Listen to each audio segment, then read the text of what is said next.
100 سے 103۔ اعوذ باللہ من الشیطان الرجیم، بسم اللہ الرحمن الرحیم۔ أَوَكُلَّمَا عَاهَدُوا عَهْدًا نَبَذَهُ فَرِيقٌ مِّنْهُمْ بَلْ أَكْثَرُهُمْ لَا يُؤْمِنُونَ۔ اللہ کے نام سے شروع، جو مہربان رحمت والا۔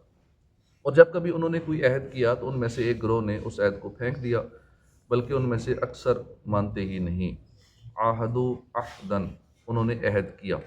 حضرت عبداللہ بن عباس رضی اللہ عنہ فرماتے ہیں، جب حضور صلی اللہ علیہ وسلم نے یہودیوں کو اللہ تعالیٰ کے وہ عہد یاد دلائے جو حضور اقدس صلی اللہ تعالیٰ علیہ وآلہ وسلم پر ایمان لانے کے متعلق تھے، تو مالک بن سیف نے کہا، خدا کی قسم آپ کے بارے میں ہم سے کوئی عہد نہیں لیا گیا۔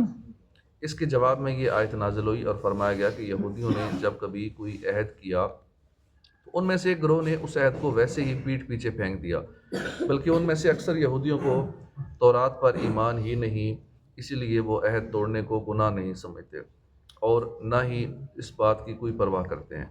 بعض مفسرین نے فرمایا کہ یہودیوں نے یہ عہد کیا تھا کہ جب نبی اکرم صلی اللہ علیہ وسلم کا ظہور ہوگا تو ضرور ان پر ایمان لائیں گے اور عرب کے مشرکوں کے خلاف ہم ضرور ان کے ساتھ ہوں گے۔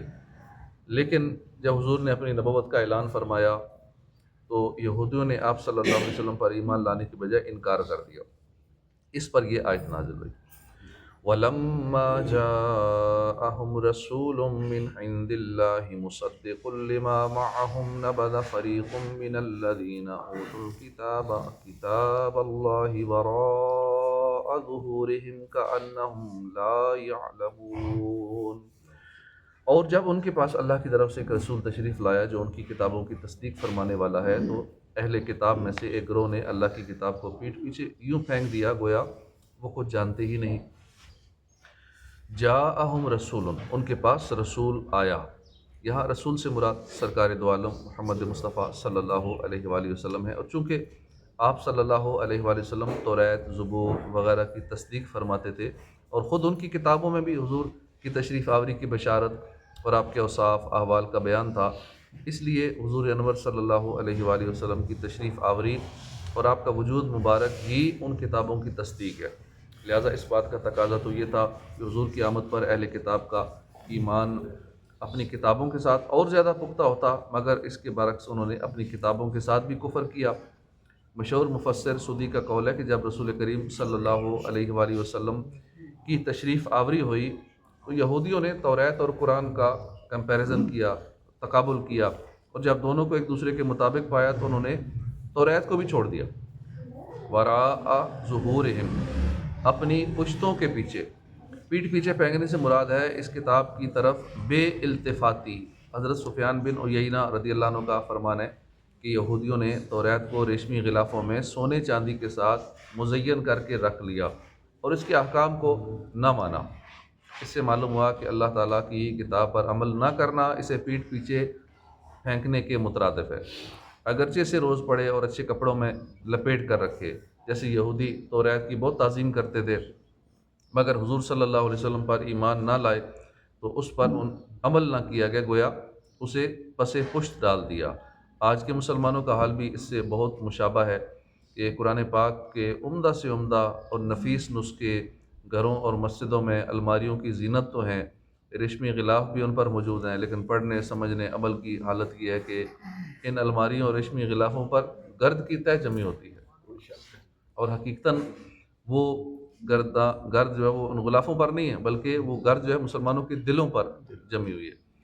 آج کہاں ہے وہ مسلمان جنہیں قرآن کے حلال حرام کا علم ہے، جنہیں اسلامی اخلاق کا پتہ ہو، جن کے دل میں اللہ کی آیات سن کر ڈر جاتے ہوں جو، اور ان کے اعضاء اللہ کے خوف سے کانپ اٹھتے ہوں، جن کے دل و دماغ پر قرآن کے انوار چھائے ہوئے ہیں۔ افسوس وہ معزز تھے زمانے میں مسلمان ہو کر، ہم خوار ہوئے تارک قرآن ہو کر۔ اس آیت سے اشارتاً معلوم ہوا کہ قرآن شریف کی طرف پیٹھ نہیں کرنی چاہیے کہ یہ بے رخی ہے اور بے توجہی کی علامت ہے، اور یہ بھی معلوم ہوا کہ بے عمل آدمی جاہل کی طرح ہوتا ہے، بلکہ اس سے بھی بدتر ہوتا ہے۔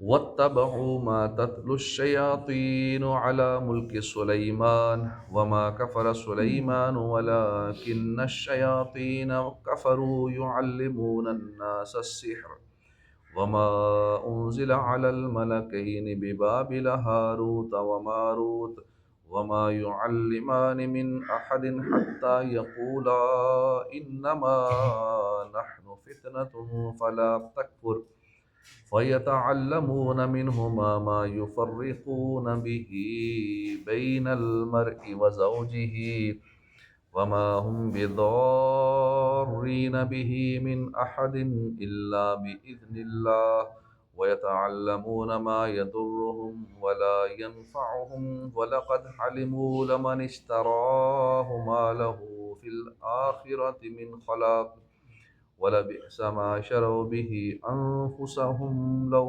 كانوا يعلمون۔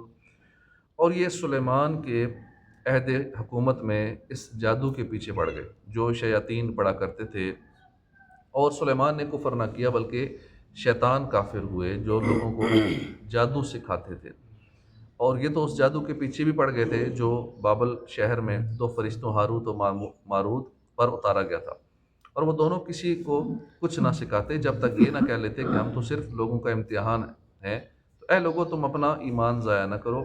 وہ لوگ ان فرشتوں سے ایسا جادو سیکھتے جس کے ذریعے مرد اور اس کی بیوی میں جدائی ڈال دیں، حالانکہ وہ اس کے ذریعے کسی کو اللہ کے حکم کے بغیر کوئی نقصان نہیں پہنچا سکتے تھے، اور یہ ایسی چیز سیکھتے تھے جو انہیں نقصان دے اور انہیں نفع نہ دے، اور یقیناً انہیں معلوم ہے کہ جس نے یہ سودا لیا آخرت میں اس کا کچھ حصہ نہیں، اور انہوں نے اپنی جانوں کا کتنا برا سودا کیا ہے، کیا ہی اچھا ہوتا اگر یہ جانتے۔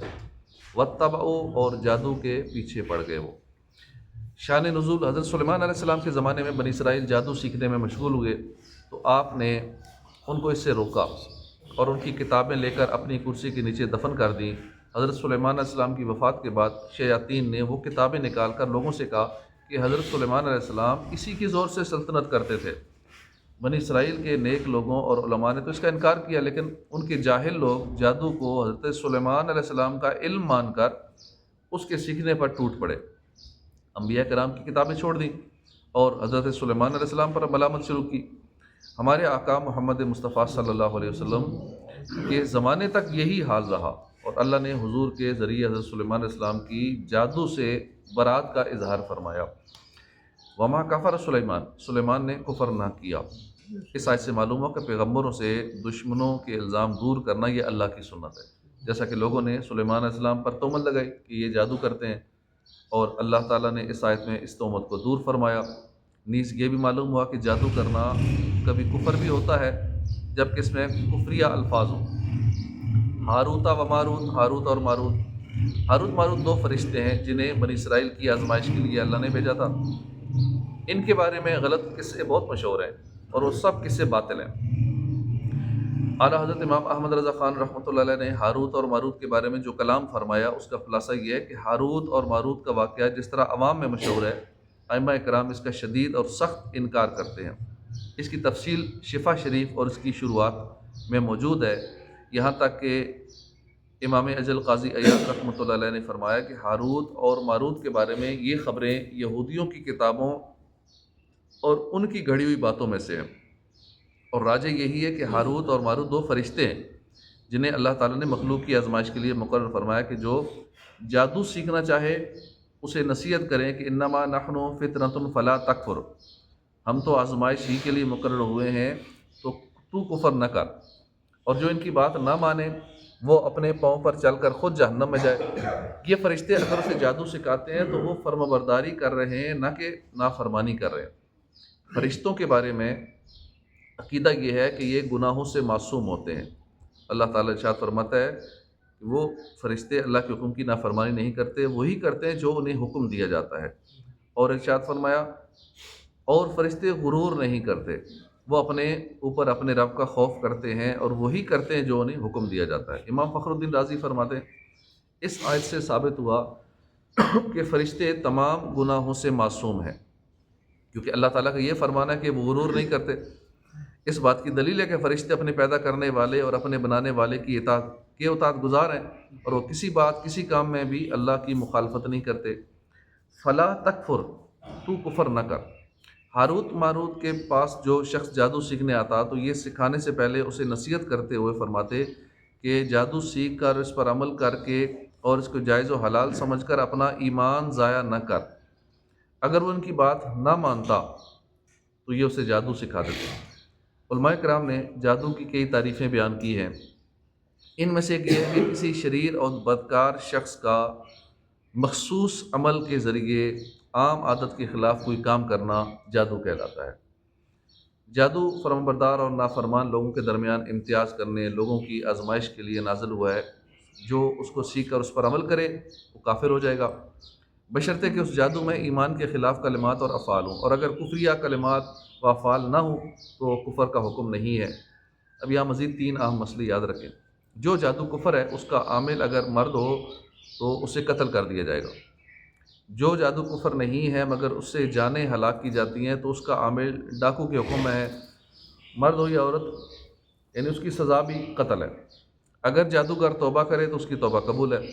احادیث میں جادو کی بہت مذمت کی گئی ہے، چنانچہ حضرت عثمان بن ابی عاص رضی اللہ عنہ فرماتے ہیں، میں نے حضور صلی اللہ علیہ وسلم کو ارشاد فرماتے سنا کہ اللہ تعالیٰ کے نبی حضرت داؤد علیہ السلام رات کی گھڑی اپنے گھر والوں کو بیدار کرتے اور فرماتے، اے آل داؤد اٹھو اور نماز پڑھو، کیونکہ اس گھڑی اللہ تعالیٰ جادوگر اور ناحق ٹیکس لینے والے کے علاوہ ہر ایک کی دعا قبول فرماتا ہے۔ ہمیں بھی چاہیے کہ اپنے گھر والوں کو آخری پہر میں تہجد کے لیے، نماز فجر کے لیے اٹھایا کرے، دعا قبول ہونے کا وقت ہوتا ہے۔ یاد رہے کہ یہاں جادوگر کے بارے میں جو سزائیں بیان کی گئی ہیں، یہ سزائیں دینا صرف اسلامی حکومت کا کام ہے۔ عوام الناس کو قانون اپنے ہاتھ میں لینے کی اجازت نہیں ہے، البتہ ہر ایک کو چاہیے کہ جادو کرنے والوں سے دور رہے۔ یہاں جادو کرنے والوں کو لوگ خود پروموٹ کرتے ہیں، خود ان کے پاس جاتے ہیں، ان کو پیمنٹ دیتے ہیں اپنے کام نکلوانے کے لیے، یہ شوہر ہاتھ میں آ جائے، یہ فلاں کو قابو کرنا ہے، فلاں کا نقصان ہو جائے، فلاں میاں بیوی میں آپس میں جدائی ہو جائے، فلاں گھر میں آگ لگ جایا کرے، کپڑے جل جایا کریں، اور طرح طرح کے اس طرح کے معاملات ڈرانے والے کرتے ہیں کہ بس یہ گھر والے ہر وقت ٹینشن میں رہیں، ڈرے رہیں، کوئی نہ کوئی ایسے عجیب و غریب رکھتے ہیں، کوئی جادو، کوئی چڑیل چھوڑ دی، کوئی اور اس طرح کے جنات تنگ کرنے کے لیے چھوڑ دیے، شریر جنات۔ تو یہ لوگوں کو تنگ کرنے کے لیے عاملوں کو، جادوگروں کو پیسے دیے جاتے ہیں۔ شروع میں تو یہ تھوڑے سے پیسے لیتے ہیں اور کام کر دیتے ہیں، اور اس کے بعد اس کو پکا کسٹمر بنا لیتے ہیں۔ اب بندہ بھاگ کے کہیں جا نہیں سکتا، کیونکہ اب نہیں جائے گا ان کے پاس تو وہ پھر اسی کو اتنا تنگ کرتے کہ دوبارہ اس کو مجبورا آنا پڑتا ہے، اور اب پھر بڑی رقم کا مطالبہ کرتے ہیں، پھر لاکھوں روپے لیتے ہیں، اور بندہ پھر سب کچھ بیچ کے بھی دینا پڑتا ہے، نہیں دے گا تو پھر وہ اسی پہ ہی عمل کرتے رہتے ہیں، نہ دینے والے پہ۔ تو اس لیے کبھی بھی ان کے پاس جانا نہیں چاہیے۔ زیادہ تر عورتیں ایسوں کے شکار ہوتی ہیں، ناقص العقل ہوتی ہیں، اور کسی کے کہنے پہ ایک بار ان کے پاس چلی جاتی ہیں تو پھر لائف ٹائم جانا ہی پڑتا ہے، ان کو پکی کسٹمر بن جاتی ہیں ان کی۔ تو ایسے جادوگروں سے، عاملوں سے بچ کے رہنا چاہیے۔ مزید اس کی جو جادو سے متعلق تفصیل جاننے کے لیے کتاب ہے جہنم میں لے جانے والے اعمال، اس کی دوسری جلد کے اندر اس کی ڈیٹیل موجود ہے۔ وما ہم بضارین، اور وہ نقصان پہنچانے والے نہیں۔ اس آیت سے چند مسائل معلوم ہوئے۔ مؤثر حقیقی اللہ تعالیٰ ہے، اور اسباب کی تاثیر اللہ کی مشیت یعنی اللہ کے چاہنے کے تحت ہے، یعنی اللہ چاہے تو ہی کوئی شے اثر کر سکتی ہے، اگر اللہ نہ چاہے تو آگ جلا نہیں سکتی، اللہ نہ چاہے تو پانی پیاس نہیں بجھا سکتا، دوا شفا نہ دے سکے۔ جادو میں اثر ہے، اگر جس میں کفریہ کلمے ہوں پھر بھی اس کا اثر ضرور ہوتا ہے، چاہے جو بھی ہو، عمل کفریہ ہو یا جو بھی ہو، اس کا اثر ہوتا ہے۔ جب جادو میں نقصان کی تاثیر ہے تو قرآنی آیات میں ضرور شفا کی تاثیر ہے۔ تو یوں ہی جب کفار جادو سے نقصان پہنچا سکتے ہیں تو خدا کے بندی بھی کرامت کے ذریعے نفع پہنچا سکتے ہیں، جیسے حضرت عیسیٰ علیہ السلام کا بیماروں، اندھوں، کوڑیوں کو شفا بخشنا خود قرآن میں موجود ہے۔ وَلَوْ أَنَّهُمْ آمَنُوا وَاتَّقَوْا لَمَثُوبَةٌ مِّنْ عِندِ اللَّهِ خَيْرٌ لَوْ كَانُوا يَعْلَمُونَ، اور اگر وہ ایمان لاتے اور پرہیزگاری اختیار کرتے تو اللہ کے یہاں ثواب بہت اچھا ہے اگر یہ جانتے۔ فرمایا گیا کہ اگر یہودی حضور صلی اللہ علیہ وسلم اور قرآن پاک پر ایمان لاتے تو اللہ تعالیٰ کے یہاں کا ثواب ان کے لیے بہت اچھا ہوتا، کیونکہ آخرت کی تھوڑی سی نعمت دنیا کی بڑی سے بڑی نعمت سے اعلیٰ ہے۔ صدق اللہ العظیم۔ صلو علی الحبیب صلی اللہ تعالی علی محمد صلی اللہ علیہ وسلم۔ اچھی اچھی نیتوں والے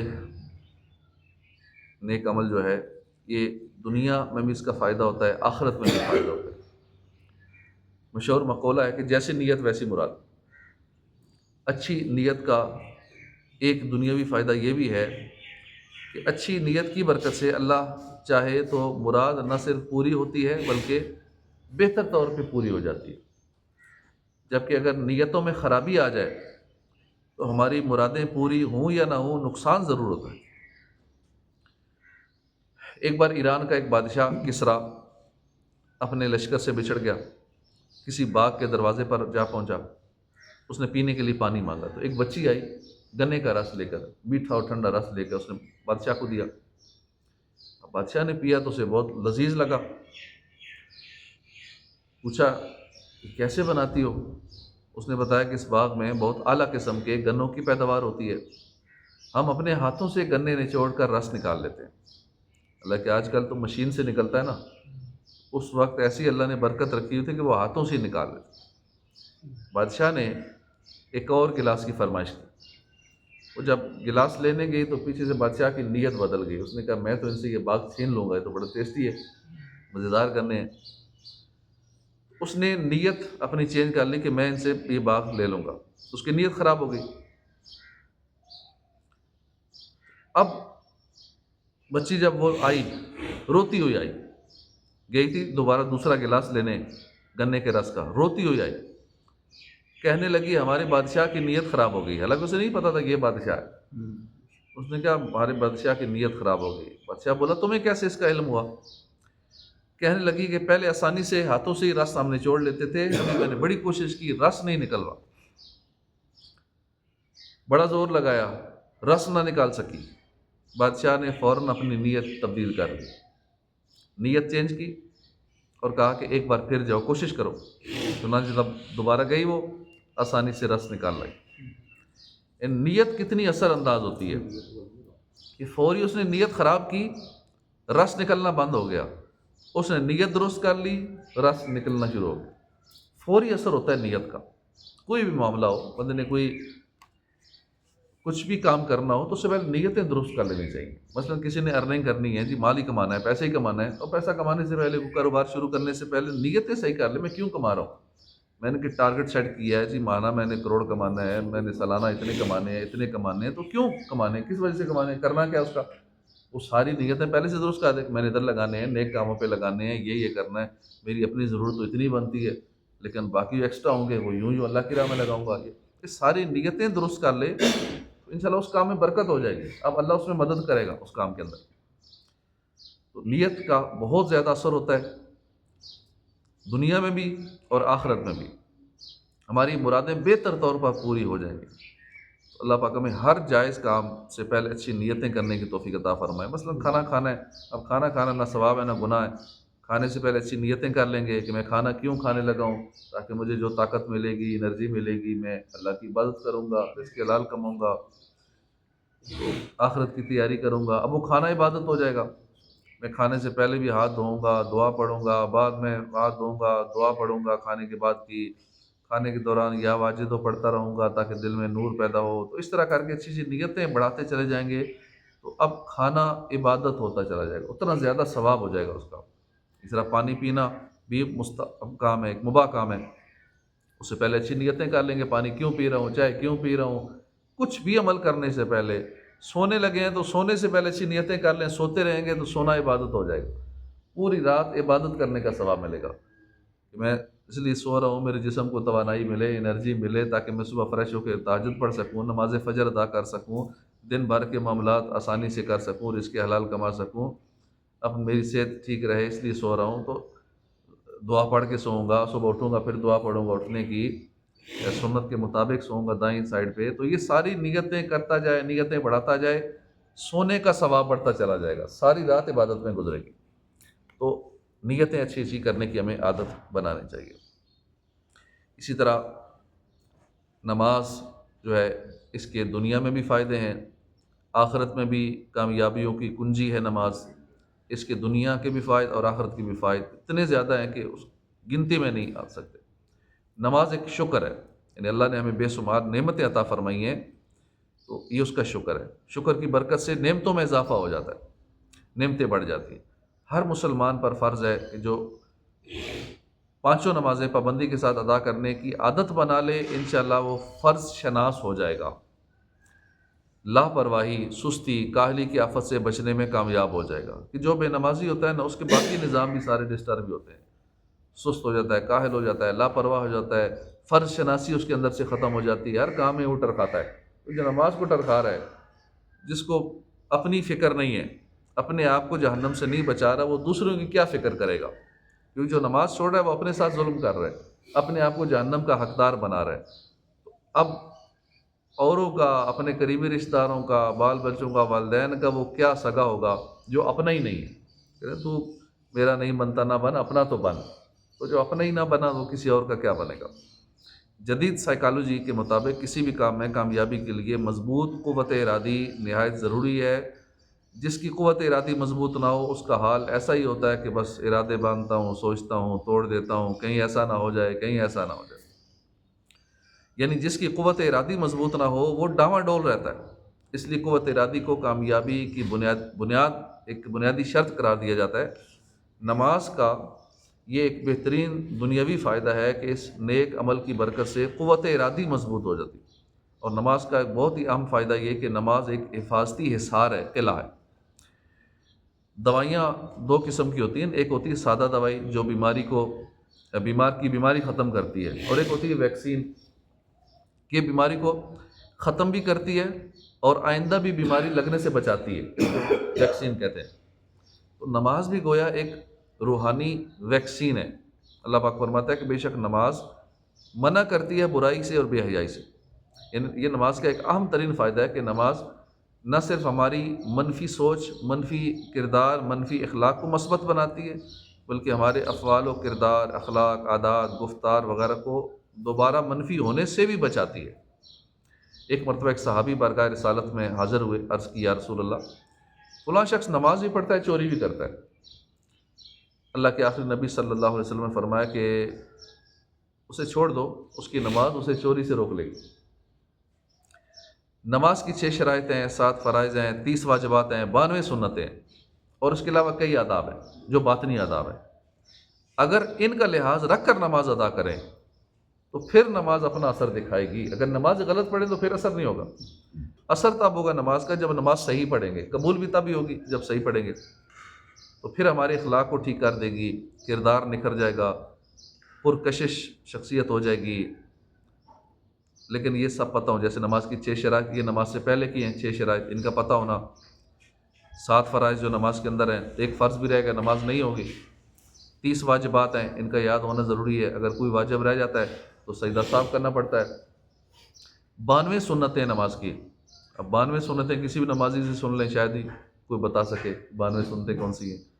اس کے علاوہ مزید باطنی آداب ہیں، تو یہ سیکھ کر اگر نماز نہیں پڑھیں گے تو پھر پریشانی ہوگی، نماز قبول نہیں ہوگی، ضائع ہو جائے گی، نماز کے جو فائدے ہیں وہ حاصل نہیں ہوں گے۔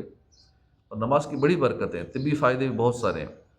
بندہ نماز کی برکت سے دماغی، اعصابی، نفسیاتی، جوڑوں کے درد، معدے کے السر، شوگر، فالج، بلڈ پریشر، آنکھوں اور گلے کے امراض سے محفوظ ہو جاتا ہے۔ درست طریقے سے نماز کی ادائیگی جو ہے کولیسٹرول کی مقدار کو نارمل رکھنے کا ایک مستقل اور متوازن طریقہ ہے۔ نماز کی حالت قیام میں ریڑھ کی ہڈی کو سکون ملتا ہے اور رکوع کرنے سے کمر درد سے نجات ملتی ہے۔ پیٹ کے عضلات، معدے اور آنتوں کا نظام بہتر ہوتا ہے، پتھری بننے کا عمل سست ہو جاتا ہے۔ نماز سے گھٹنے اور کونیوں کے جوڑ مضبوط ہوتے ہیں۔ نماز گردن اور شانوں کے پٹھوں کے لیے بہترین ایکسرسائز ہے، بہترین ورزش ہے۔ تو ہمیں خود بھی نمازوں کی پابندی کرنی چاہیے، اسی طرح دوسروں کو بھی نماز کی ترغیب دلانی چاہیے۔ انشاءاللہ ہمیں نیکی کی دعوت کا ثواب ملتا رہے گا۔ اگلا نماز پڑھے نہ پڑھے لیکن ہمارے کہنے کا، جو بات کرنے کا ثواب انشاءاللہ یہ ہمیں ملتا رہے گا۔ اللہ پاک ہمیں 5 نمازیں مسجد میں با جماعت ادا کرنے کی توفیق عطا فرمائے۔ آمین بجاہ النبی الامین صلی اللہ علیہ وسلم۔ اعوذ باللہ من